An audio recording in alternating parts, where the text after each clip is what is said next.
1 year with Uchido Ayi, and I'm your host Uchido Ayi. Today is day 68. So, welcome. Yesterday was International Women's Day. I hope every woman is celebrated wherever you are in the world. We are women and we have to celebrate ourselves. So, every day I read the Bible and I follow the Bible guide written by Pastor Sarah Nina Omako, the lead pastor of Pastor Sarah is currently the lead pastor of Family Worship um, Center worldwide. And every day we read an Old Testament, a New Testament, a Psalm, and a Proverb. So, today we're going to be reading the book. Our Old Testament reading will be the book of Numbers, chapters 12 and 13. Our New Testament will be, we'll continue with chapters 14 in the book of Mark. We're rounding up what happened to Jesus. And then we'll read Psalm 52 and Proverbs 11. Finally, we have entered Proverbs 11 after so long. Okay, so I hope our listeners are there. So I chose to read the Bible in 1 year because I want to get to know God for myself. I want to get to see what exactly are the beliefs that I have believed from the Bible. I'd like to test it, and I'd like to test them, and I also like to discard what I don't want anymore. Discard what I feel is no longer whatever. So the idea is that just draw my own conclusions from the stories that are in there. If I do make a mistake, I trust God to correct me somewhere in future. But to just hold on to belief systems without knowing where they came from, that will not be me. So I want to encourage anyone who is following me or who stumbles on this to take time to just read through for yourself. God is ready, willing, and able to speak to every one of us. We shouldn't always take third-hand information, always accept things that people say without knowing where it came from or why they believe them so strongly. You can even read the Bible and discover that there's even more depth or to something that somebody else shared with you, or you have a whole lot of interpretation different from what someone else has said. So thank you for those who will be joining me live today. I'm gradually beginning to attract some live participants, active live participants, little by little. Thank you for joining me. So the book of Numbers, chapters 12, basically today we're looking at two main things in the Old Testament. We're looking at number one, so sibling squabbles. So for the first time we see Moses and his siblings getting into some sort of sibling squabbles. So Miriam and Aaron began to criticize Moses' wife. They say because he married an Ethiopian woman. I really don't know what right they have to criticize him. They met him married with children. So at what point did they feel they needed to criticize his wife? But they were criticizing his wife. And maybe they disagreed with how she did things. You know, she's Ethiopian, they are like slaves. She has never been a slave. Until today, Ethiopians have never been colonized by anybody. They were not colonized by the British. They were not colonized by Islam. They were not colonized by Jews. They were not colonized by anyone. So they probably have a level of, there's a way they carry themselves, in a certain way. While Miriam and Aaron, they were slaves. They were slaves that God has elevated, because God needed them to stop thinking like slaves. Maybe they found her offensive, I'm not sure. But they criticized her. So God, he summoned all three of them. Maybe they got into this back and forth argument and he summoned all three of them. That's Aaron, Moses, and Miriam. Miriam is the oldest, Aaron is the second, Moses is the third. He summoned all three of them, and I can relate really because I have my sister. Sometimes we get into these squabbles. Believe you me, you don't want to see them. So he says, look guys, that you guys, wait a minute. Whenever I speak to a prophet, I appear to him in dreams. He may get insight, he may have a dream, he may have a vision, but not so with Moses. Moses is entirely special. I speak to Moses face to face. Have you seen any prophet do the things Moses has done? Moses comes all the way to the temple, to the top of Mount Sinai. He's there with me. Do you know how he eats? Do you know what he does there? Do you know who he's interacting with? Me. I talked to Moses face to face. That guy is humble, because if it was somebody else I was talking to, he won't be like that. Do you know who you are dealing with? And you have the guts to criticize his wife? And so he says, I appear to prophet in dreams, but not so in Moses. I speak to Moses face to face, and not in code, not in coded language, not in dark sayings. I say it to him as I want. I don't want any ambiguities with Moses. I'm clear and straightforward. Yet you were not afraid. Two of you were not afraid to talk to him. Miriam, really? And so he zapped out of the tent of meeting. That's the cloud just left. And when the cloud lifted, they looked around and ooh, Miriam was white as snow. She looked like she was, and it was written here that she looked like she was a corpse. She was completely leprous, like the skin disease. Oh my gosh. And so Aaron is like, oh, God, Moses, we're sorry. Honestly speaking, we're sorry. And then Moses is like, oh God, please forgive them. Okay, just please don't be so angry. Please. And then God says, all right. If her father had spit on her face, she would have been cast out of camp 7 days, right? Yeah, so that'll be out 7 days. Let's go. 7 days. I'll deal with her there. I hope you guys have learned your lesson. Moses is not to be trifled with. Because I'm sparking for him doesn't mean all of you have to spark for him. Nobody has a right to do that. So that's where things were with Moses. So they waited. Miriam was kicked out of camp. She was kicked out of camp for. So you guys that like to harass your in-laws, maybe your sister-in-law, your daughter-in-law, be very careful, because God will not have it. They didn't say they attacked Moses or that what Moses was doing was wrong. They were criticizing Moses' wife, maybe picking a fight with her.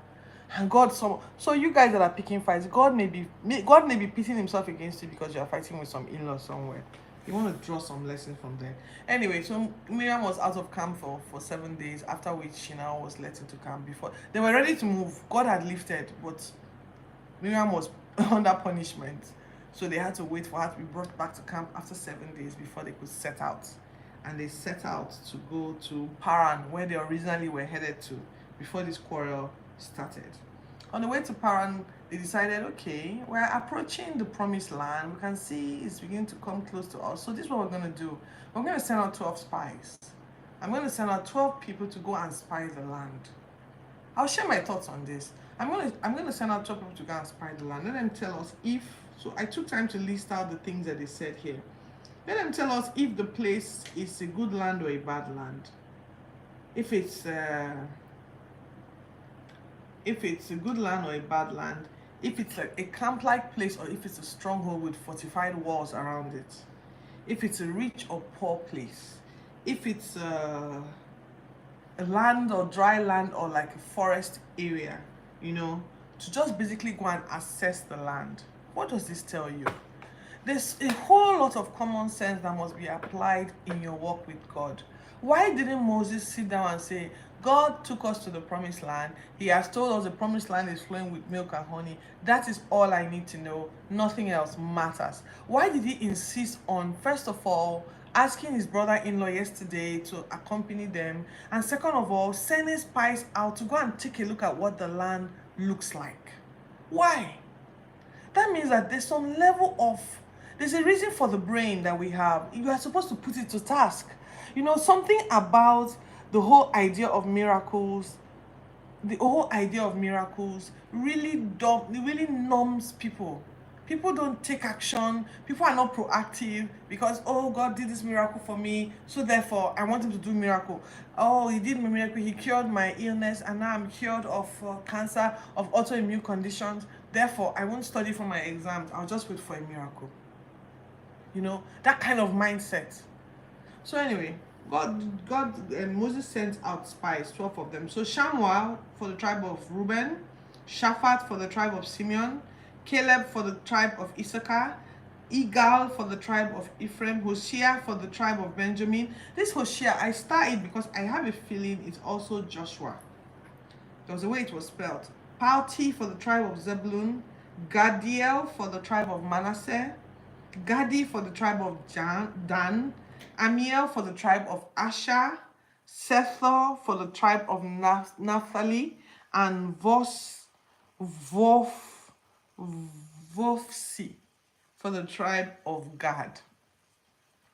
And Moses said, go and check out the land, whether it's good or bad. And they did. They passed through where the fortified cities were. They saw it. Hello, Abenito. Thank you for joining me today. So the spies passed through. So I'm summarizing now. The spies passed through the they saw where the fig trees were, maybe their plantations were. They looked at their houses, they looked at their fortified cities. They passed they passed through Hebron. They saw good and great land, like really fertile and arable land. They saw giants in the city, like the sons of Anak. They went to a valley called Eshcol. They plucked out one grapefruit so big. I don't think the Israelites had ever seen anything like that. Thank you for joining me today, Benito. So say something in the comments about our conversation today. All right, so they plucked out a grapefruit so big that two men had to carry it, a cluster that two men had to carry it on their shoulders. Basically what they saw was that the land was correct. It was gonna be great. They're gonna enjoy living there and everything. And so they were like, oh yeah, yeah. And they saw the descendants of Anak. So they came back after 6 weeks. There's a whole lot of story about what happened when they got there, but they came back after 6 weeks. And then they began to say, yeah, you guys, you see, that place is awesome. Look at the food we brought. There's actually, the place is flowing with milk and honey. The place is awesome. The ground is great. Everything looks great, and everything. We should go there. Blah, blah, blah. So they were like, yeah. But you guys, we saw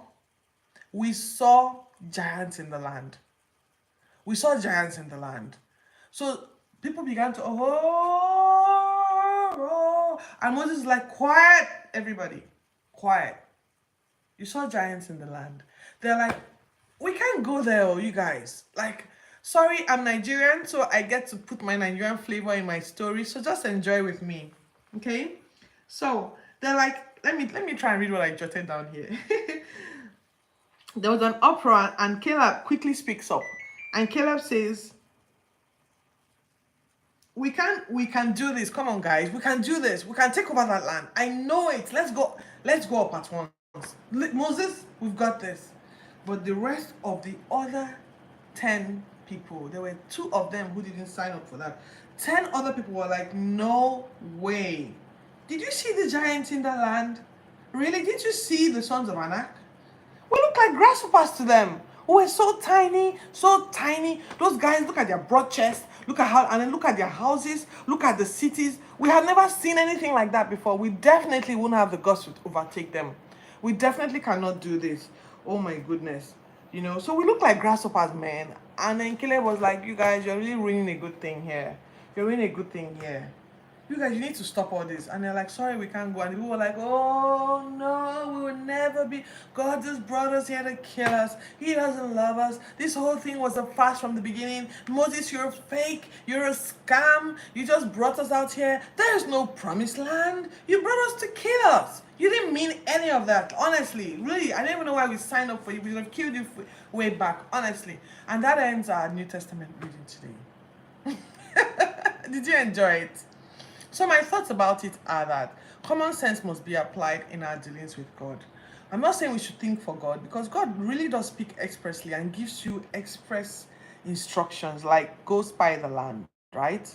But it's important that we also are ready to be proactive whenever it is that we are doing something we believe God has called us to do. God has called us to do. So that's our Old Testament reading. Our book of Psalms, we're reading Psalm 52. It's just 9 verses. Psalm 52.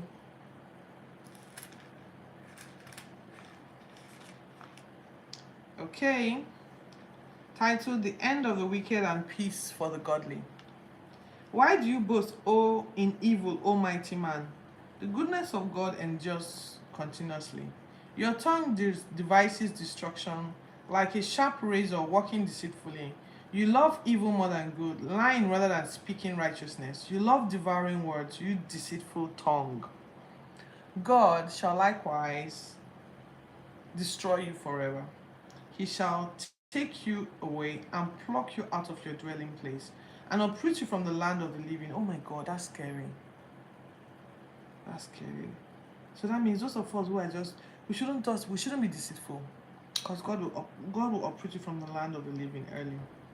The righteous shall see and fear, like I'm fearing right now, and laugh at him, saying, here is the man who did not make God his strength, but he trusted in the abundance of his riches and strengthened himself in his wickedness. He reminds me of a very popular man who passed on last year in Nigeria. He's not a wicked man, at least not by the way he interacted with people, but he was plucked away. He was extremely wealthy and was plucked away, leaving behind all his wealth. All his wealth. Anyway, verse 8. I'm like a green olive tree in the house of God. I trust in the mercy of God forever and ever. I will praise you forever because you have done it, and in the presence of your saints, I will wait on your name, for it is good. That is my confession this morning.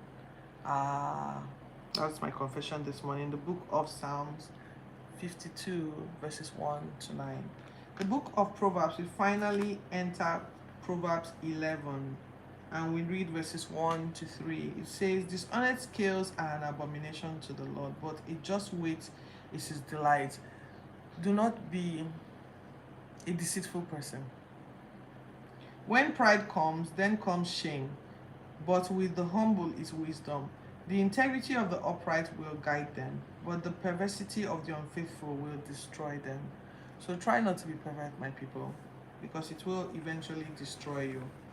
All right, so our New Testament reading is we're continuing the book of Mark. We're reading the book of Mark, chapters 14, verses 22 to 52. The story here is just continuing. The plot to kill Jesus commenced yesterday, and they had the Last Supper. And after the Last Supper, Jesus told them that one of them would betray him. So here we now look at the continuation of the betrayal. Jesus makes the Last Supper a ritual, saying, here is my body broken for you. Eat this in remembrance of me, and do it as often as you have to. Here's my blood, shed for the remissions of sins. Drink it in remembrance of me. And then he predicted one more time that he predicted at the table that Peter was going to deny him. You remember Peter, right? The tattoo one, the one who is always quick to jump into conclusions, always quick to take action, always quick to talk, always in a hurry. Peter is like, no, me, I will never deny you. What do you mean? I can never. I know myself now. And Jesus is like, you will deny me 3 times. The cock will crow, and you remember, oh, never. Before the cock crows, you're going to deny me. Peter was quick to say never. He disagreed. Anyway, so Jesus becomes sorrowful. After that sin, they had all gone home. He asked Peter, James, and John, his closest companions, to follow him. And he goes to a place called Gethsemane, and he begins to pray. He's trying to pray because he knows that the hour of the whole trial of his death has come. And even though his spirit was willing, his flesh was afraid and weak. He was really broken. So he wanted disciples to pray with him. I don't know whether it's what they ate at the dinner. Maybe the wine was too much. Maybe the bread was, I don't know.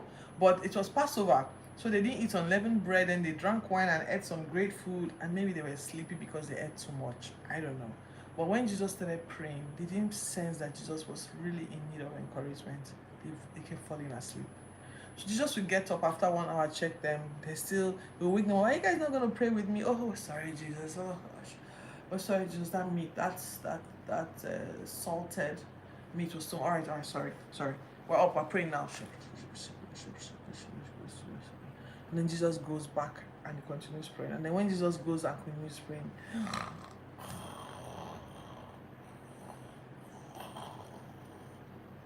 and they go back to sleeping. Jesus comes back again and he's like, you guys can't wait with me 1 hour? You can't wait with me 1 hour? And, oh, sorry. Peter, wake up. James. Oh, we're sorry, Jesus. Honestly, just We're sorry. I think we're just really tired today. You know when we had to organize the dinner and everything. Sorry. We've started again. Lord, please be with Jesus. Please be with Jesus. I don't know what's wrong with him today, but he seems like he's in a very bad mood. He seems to be depressed today. Can you just help him?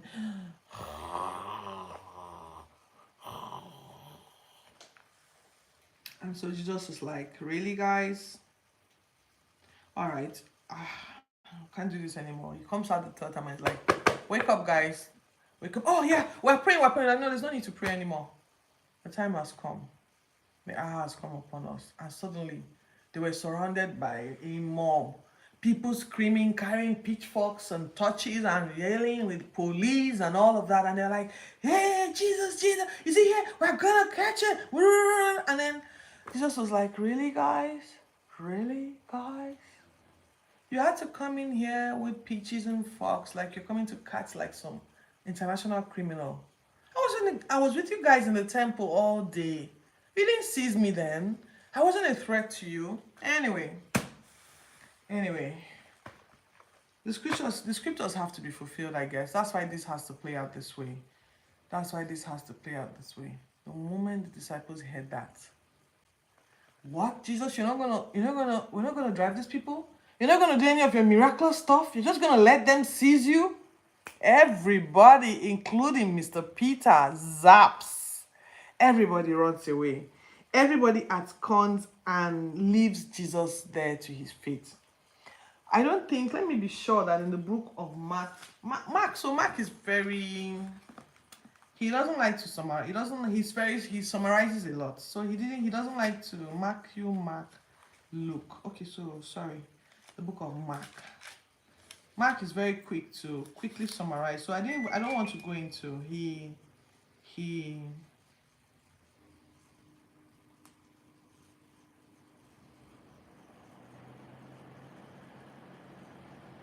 yes, in all of this drama, Judas comes and he says, Rabbi, hey Rabbi, hi. And then he moves closer to Jesus and he goes, and instantly they're like, that's him, seize him. And then that's whole uproar. And then one of them now brings out a sword and then then one of the disciples brings out a sword and then cuts the guy's ears. And then the guy's ear drops to the ground. And then Jesus says, you don't have to come against me. Like, I was with you guys in the temple. Come on. I'm not a thief. I'm not a robber. I was with you all the time. You didn't do any of these things to me, And then, like I said, the scriptures have to be fulfilled. So let's just get this over and done with, And then, he healed the man's ears, the one whose ear was cut. He put his ears back. When the disciples heard that this has to be done, everybody absconded. Both Judas, Peter, James, John, Andrew, and any other disciple that was around there that day, everybody ran away and left Jesus behind. Now, a very strange part of the story. I'm just going to read it out here. A certain young man followed Jesus, having a linen cloth thrown around his naked body. And the young men laid hold of him. The people around there laid hold of the man. And then the man left the linen cloth and fled from them naked. I don't remember ever hearing that story. I don't remember ever hearing any pastor teach about it. Not in Sunday school, not in a regular church, not on the streets, not on YouTube. I've never heard of it before. I wonder who that young man was. I wonder what he was doing there, why he was naked, and why he had to abscond from that place in his birthday suit. Anyway, the lessons to draw from here are pretty much simple. We saw Moses squabbling with his siblings in the Old Testament. We are seeing Jesus now being betrayed by someone very close to him. Many times when you're on your journey with God, you are not going to be understood by a lot of people. And the people who are closest to you may think that they are helping you by maybe speaking up. I have a feeling that when you see how Judas reacts later on, you will see that he thought he was helping Jesus. Maybe I needed Jesus to now rise up and be the leader he's supposed to be or whatever. But not many people are going to understand your journey. Did you understand Jesus' journey? They're not going to understand you. Did you understand Moses' journey? They won't understand yours. So stop looking for validation. This thing I'm doing, this Bible in 1 year, I struggled with whether or not I should do it. Whether or not I should go ahead and share my faith publicly in this manner. But this is my way of just connecting. It's important. Who I am, part of who I am, is my faith. So I must put it out there some way or another. I'm not gonna beat you over the head with it, but I'm reading the Bible and I'm asking you to journey with me. In fact, I'm asking you to go read the Bible for yourself. Come online here and say, well, I read that other part. I don't know if that's what it says exactly. Tell me that what I'm saying is different from what you're saying, and we're gonna just be glad that God speaks to all of us in different ways, you know. But basically, we have to we are not always going to be understood, and the people that can betray us can be from our inner circle. So if it happened to Jesus, you are not immune from it. You're not that smart. You are not too smart, too brilliant that it cannot happen to you. So I just feel like no matter what, I'm just going to pray that God will open my eyes to be discerning so that I can recognize when someone in my inner circle is playing a role such as a deceiver. A deceiver. I hope you have enjoyed today's lesson, today's scriptures. I hope to be here tomorrow again. I'm going to be doing this for 1 year. So please join me, like, subscribe, turn on the notification button, and share this with someone. And I'll see you tomorrow. God bless you.